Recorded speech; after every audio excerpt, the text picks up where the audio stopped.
My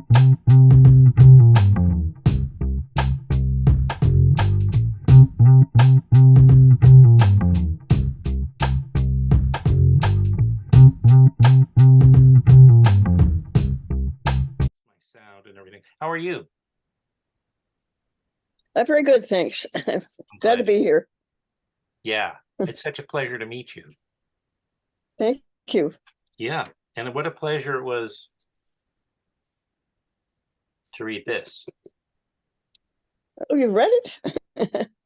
Well, don't you You hope know? that anybody who talks to you has read your book? Well, yeah, but I find that's not necessarily strictly the case because some people just haven't had time, and I understand that. Yeah, that's understanding of you. But I asked when I was scheduling this, I asked for a few weeks so I could at least, even if I was reading slowly, I was gonna read Well, this. But and guess what? what? I didn't have to read slowly because I gobbled it up like a really quickly. Oh, good. That's a Oh, reflection of the content and the quality of your storytelling. thank you very much. I'm really happy to hear that.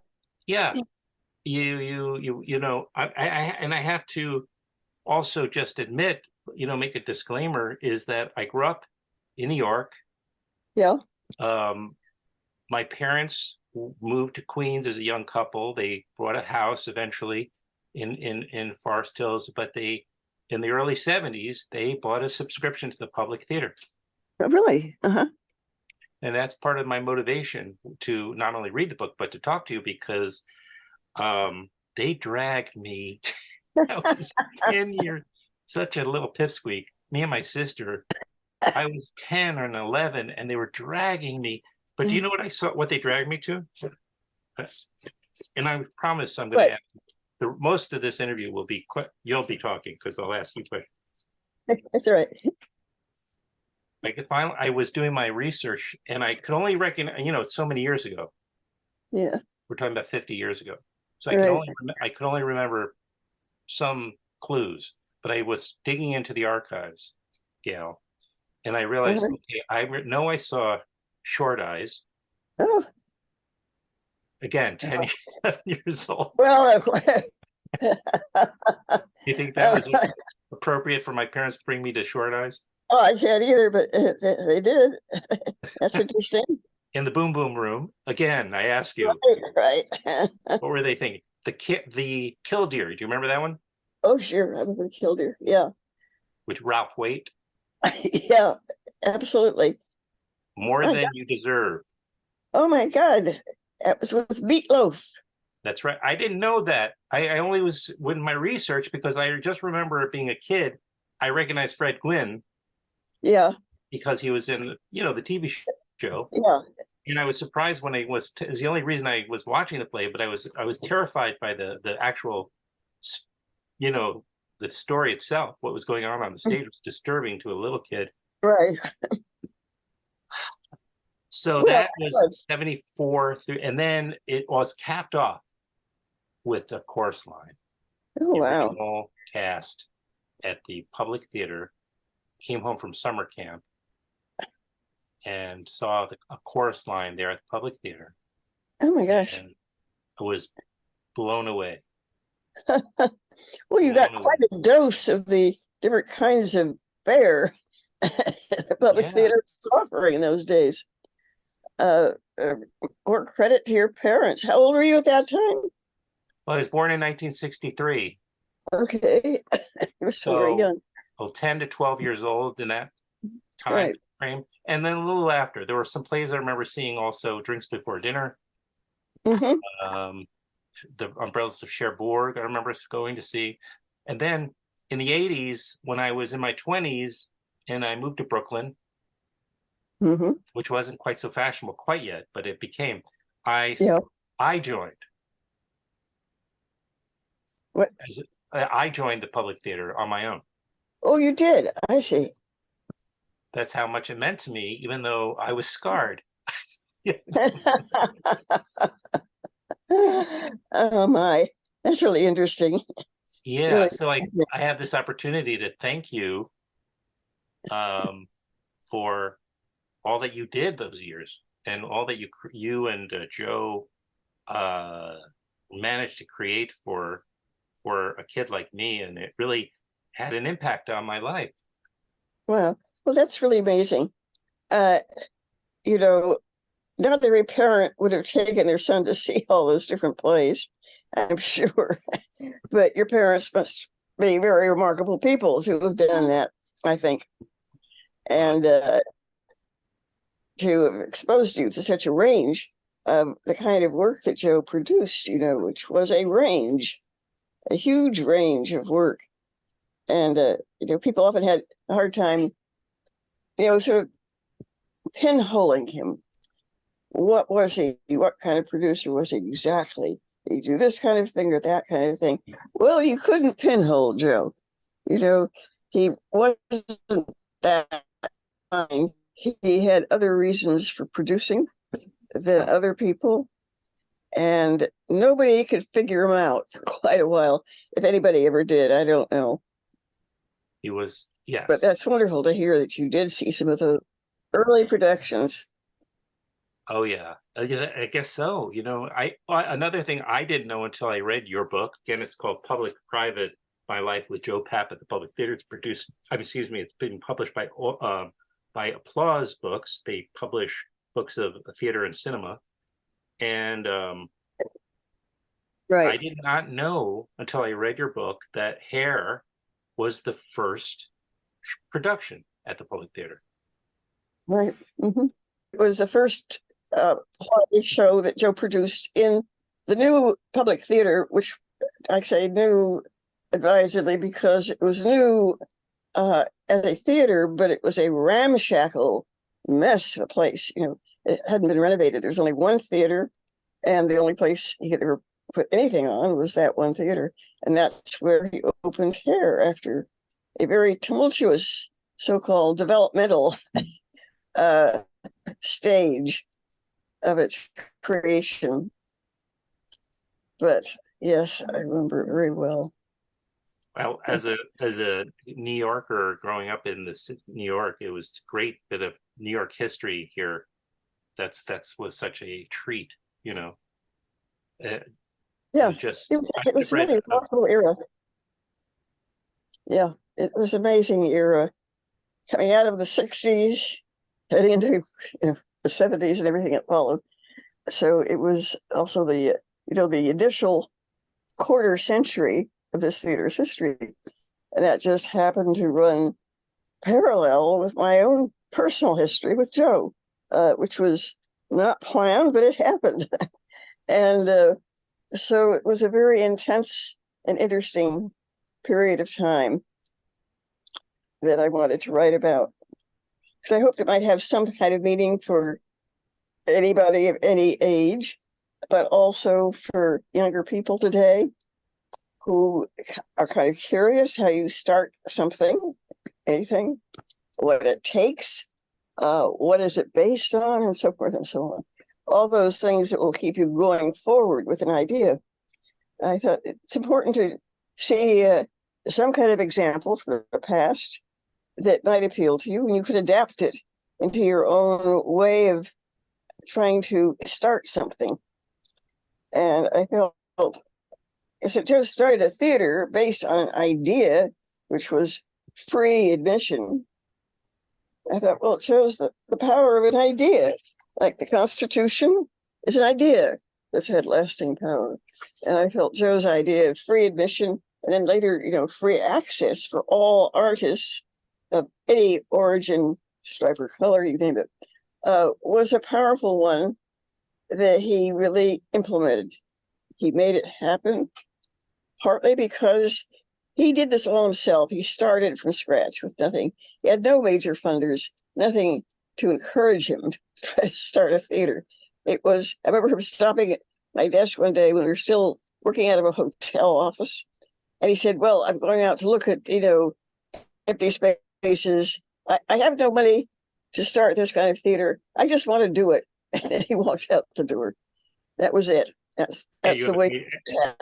You have a great anecdote in there about how he he was having his, I guess, monthly or I don't know how often the board meetings were, but you know, they're populated by all these scions and, you know, pretty powerful people and wealthy people from the city, and you know, who seem to I guess if anything, maybe they just appreciate and respect Joe. But he asked them to stay late one time, and then he said, I'm going to start a theater. I want to do contemporary plays, contemporary American plays, Right? and we're going to have to find a venue, and I want to do this right now." And they're all just probably sitting there with their jaws agape or what have you. But it's a great story. I mean, it's a true story, but it's a great one. True story, right? But yeah, Joe sprung that on them outside of the official meeting, and as I tell it in the book, everybody was, "Oh, that's great, Joe. You know, we're just all behind you. Whatever you'd like to do." Nobody suggested how he's going to raise the money to run a year-round theater. He'd only done summer Shakespeare, so the amount of money and the place to do it was just a staggering proposition. But they supported him, not necessarily with money, but with lots of well wishes. And then he had to find a way to do it, And he which did. wasn't easy. Yeah. It's just what a great story. Now, I do have a question, because Yeah. you did bring us up, and he did have this commitment to not only producing contemporary theater, but specifically, and it only grew as he got more and more seasoned, you know, but of committing himself to playwrights who of color, of ethnic backgrounds, you know, and we can see the history of the public theater. Right. So there are plenty of empirical evidence that he in fact saw through. But I'm just wondering, this Jewish kid of immigrant parents or grandparents, which was it? Parents, Were born in immigrant Poland. parents. Yeah. And grow up, I'm guessing, probably somewhat, if not probably more ethnically Jewish than religiously Jewish, right? But he was still brought up with a lot of tradition. Well, yeah, he was brought up by parents who were deeply Orthodox Jewish family, and he was brought up in that, and he always felt a very profound attachment to it, even though he left it as a practicing person at some point in his young adulthood. But he always had a very profound connection to that and to his deep love of his parents. So that was a factor in his own development, because he believed in truth, and he believed in moral responsibility. I think that came out of his religious upbringing, and it was also just a part of him. He didn't have the usual motivations that some producers have in the theater. He was not interested in making money from it, never for himself. He certainly supported other people who created the work, making money if they could from what they'd done. But he had a different kind of investment. It wasn't a money investment, believe it or not. It was his investment in the people who created the work. And that's where he lived. He truly was passionately for the artist who created the work. That's one reason I have this appendix at the end of the book of everybody I could think of in the various creative categories who were part of the artistic community at that time, 1965 to 1991, when he died. I wanted to try to acknowledge each and every one of them because they made the theater. Well, I just find it really, I found it very moving and inspiring that that somewhere, you know, maybe the years doing Shakespeare in the Park and his democratic approach to making it free for all, and maybe observing how providing that kind of theater to anybody and everybody, and was that everybody connected to it on some level, maybe different levels, maybe had different feelings and responses to it, but they did connect to it, to even Shakespeare, and through the mobile theaters, which mobile theater units, which I also did not know about until I read your book, which were in the different he did like out of a mobile vehicle, right? Local, he did theater on the street, I assume, or in parks. Right. So it's the street. He took it into playgrounds and parks, all the boroughs. Yeah, so kids could wander in. They would see Shakespeare with James Earl Jones or Raul Julia. I mean, the very first class actors of the future doing the great roles on a mobile theater. They'd never seen anything like it. James Earl Jones, who got his start on a mobile theater back as a young man, had said he didn't know what roles would be available to him in Shakespeare because the casting in those days was generally pretty god awful. You were kind of eliminated on sight from consideration. Joe wasn't like that. His only standard really was talent. What else is there anyway? So that was when he applied first to actors, audiences, and when he came down and started the public theater, to writers and composers, both. And the idea really became embedded sort of in the DNA of the theater. There's free access. I mean, at the public theater, he had low-cost tickets. He couldn't do it for free, but he had to raise a lot of money to do it. And he stuck by his guns in the most remarkable way through a sort of impossible kind of mission. How can you do free new plays downtown and not charge admission? That was his original goal. He did low price tickets, and his dream was always to do it free because he thought it should be like the public library. You know, you can get free books all over the nation. You get free books from public libraries. Why not free culture in general? Why should it be just books? So I thought that was a powerful idea. And I really liked it when I first started to work for him because my parents couldn't buy books at bookstores. They never did. They never had money to buy books, period. That was in. So I would go to the public library as a kid and I'd look around on the shelves and I'd borrow a few things that I wanted to read and then bring them home. And it didn't cost me anything. So Joe's idea of access like the public library really just rang bells of freedom and access in my own experience. And I thought, this is really a great idea. I love it. And I thought he was an amazing advocate for a kind of daring in the theater that I wasn't hearing elsewhere at all. That's definitely true. To be around. He was also lots of fun to be around. He was a lot of fun to be around. Yeah, absolutely. He wasn't a doer person. He wasn't a preacher. He wasn't like that at all. He was always joking. He loved to sing, and he had a lot of enjoyment in what he did, as well as a lot of fights. Initially, it was with political figures who didn't want him to do free Shakespeare in the Park and so forth. That became a kind of a David versus Goliath thing. And then it became his battle for years with the critics in New York City who had too much sway over the theater at that time. Yeah, Walter Kerr in particular. He just pitched in whatever he had to do. He got in there and he did it.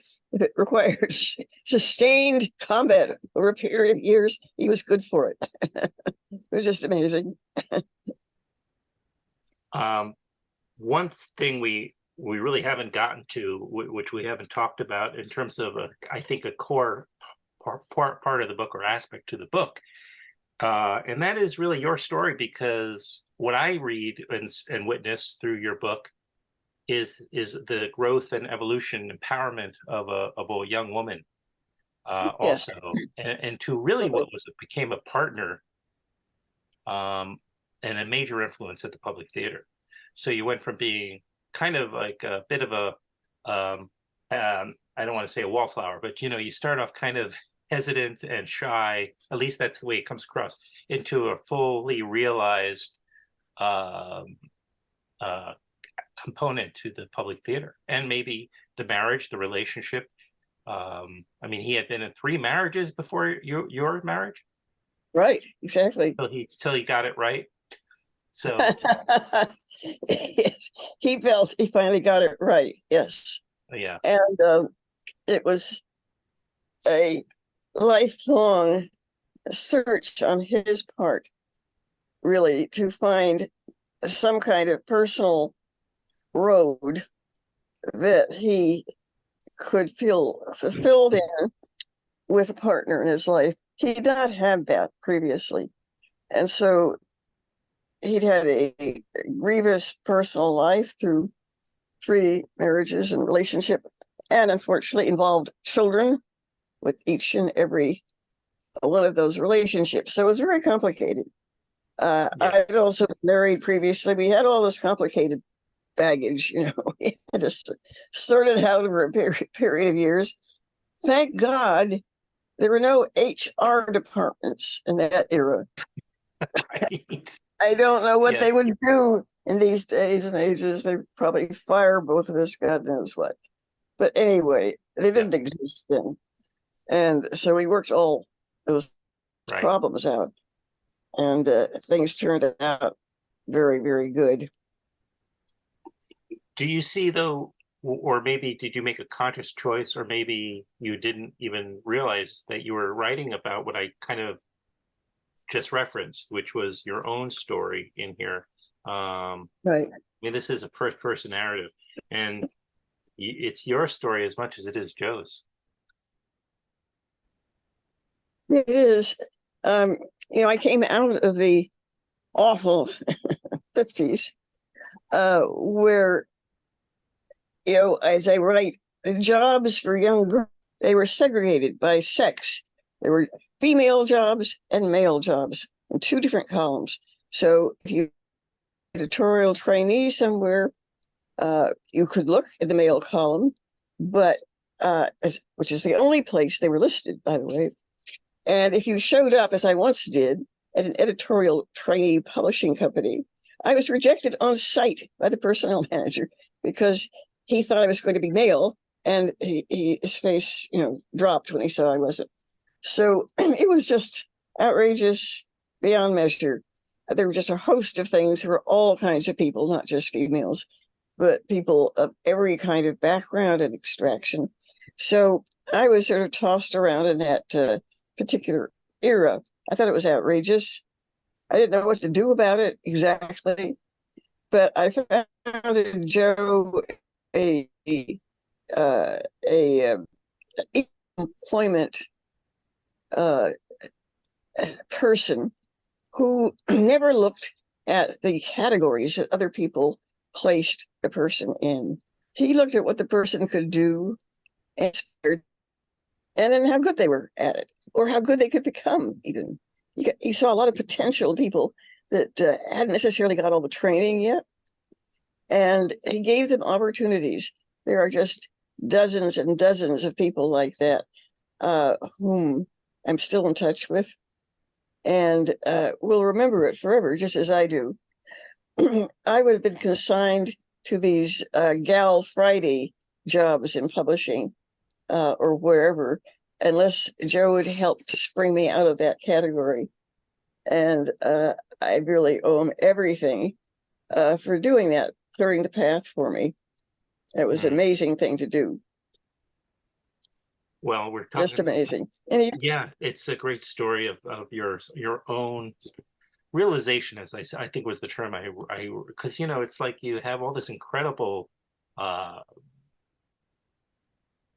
resources to give, and to share, and all this ability, and you're stifled until, thanks to our misogynist sort of history, but finally Joe, again, in the same way that he was so proletariat and so democratic in his thinking. Yeah.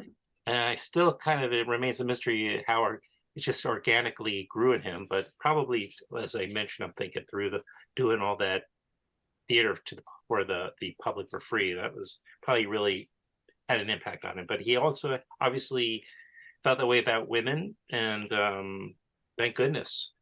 Because Yeah. Well, he so was let me amazing. ask you, what's that? He was amazing in that way. A lot of men in positions of authority, etc., were Yeah, not like that yeah, in those days. right. Even ones I liked, they were Yeah, not like that. right. Yeah. Well, Yeah. well, you're pretty amazing too, and I'm glad you wrote with this book.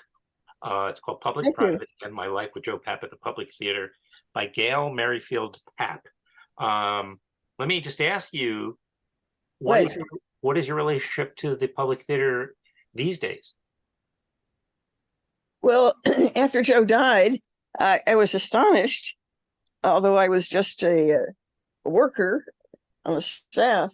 They elected me to the board of trustees, and I was just astonished. I was so surprised, but that's what they did, and I've been on the board ever since. I still am, and I don't know what I have to contribute, except I'm sort of a resident institutional memory that can be called on from time to time for various things.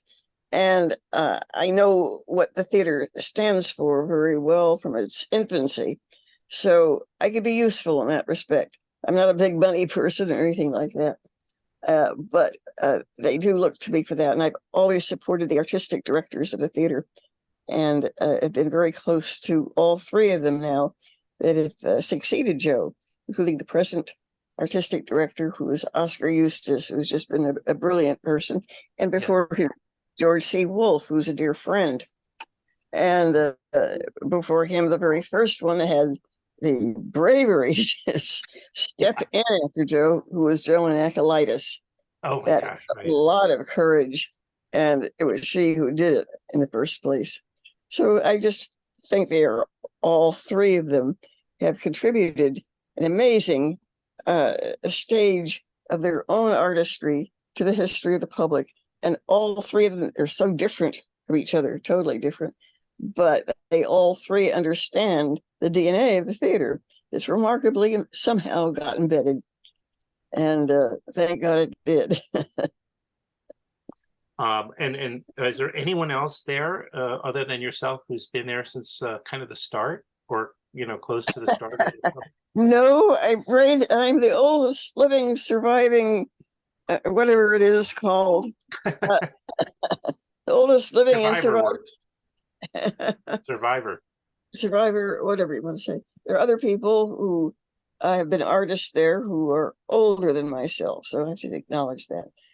But as far as a person who had a functional role in the theater, I think I'm the oldest. I don't know, how do they say that, the circus tense? The oldest living survivor, whatever.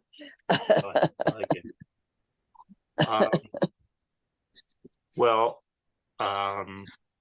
I did get to go a bunch of times before the pandemic, and then I did leave the city. But I'm as I'm reading in the book, and as I talk to you, I realize how much I miss my visits there. So I'm gonna have to go to something at the public theater very soon. I'm gonna have to get down to the city as soon as possible and do that. Right. See Hell's Kitchen if you have a chance. Okay. Alicia Keys' new musical. It's going to be fabulous. Just opened tonight. Oh, tonight. Right. And you're here talking to me. Thank you. And it's been extended. It's really an amazing piece of work. Oh, that's fantastic. Thank you for the recommendation. I wish you, Gail, it's been such an incredible opportunity for me. As I say, the public theater is also a direct link to my own childhood and my parents. Yeah. And it's so wonderful to know that. Yeah. And there are lots of good pictures. There really are. They really are. I remember seeing Joe in the lobby a bunch of times, especially once I was a member on my own as a young adult. I would see him occasionally in the lobby. And I only one time I got upset, and not directly with him, of course, was when they made Cuban the teddy bear available. Like I was a member, and I thought I should have immediately, like first dibs, but they put them out. But this is going to Oh. sound like me making a complaint, and it's too late. At the I think the Well, it was just a crazy damn thing. This was a very precocious play by a teenage Cuban Russian adolescent that Joe produced with Robert De Niro returning to the stage in it, Ralph Macchio, John Turturro, and the late Burt Young, who just died this past that's week. right, Burt just died. In fact, there's a picture of that show in the New York Times just a few days ago. Oh yeah, I was astonished when I saw it. Yeah. yeah. With those actors lined up from Cuba and his teddy bear. This was a 99-seat theater with Robert De Niro and all these other stars appearing in it. Well, it was just barnstormed night after night. So George did move it to Broadway, and he offered free discounted tickets because all the teenagers came out. They wanted to see Oh wow, De Niro right. and Macho. And It it was a phenomenon. And he got a whole new audience coming for this kind of play. If De Niro hadn't returned to this self, apparently, I don't know what kind of person would have resonated to it. It certainly resonated to mostly young people, mostly teenage girls and boys who lined up to buy tickets down the block, around the corner, as far as you could see on Broadway. It was just a phenomenon. And so he put all his resources behind that and got to know the teenager who had written it. It was about a teenager who has a drug-addicted father who's nevertheless very protective of his son. So it was a complicated play. Mm-hmm. And it's Hispanic. And it was just gorgeously acted by these terrific actors. So it was a memorable experience for anybody who was lucky enough to see it. Just remarkable.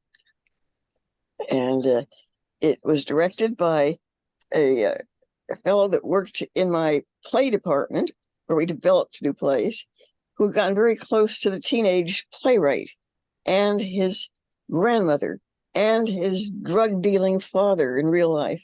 So he became a member of their family.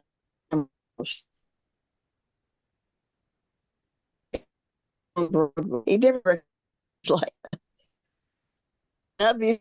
So he gave him that assignment, and it was just an amazing, powerful experience. He chose right, as he so often did. Chose the right person. He definitely had the touch. Very few failures, or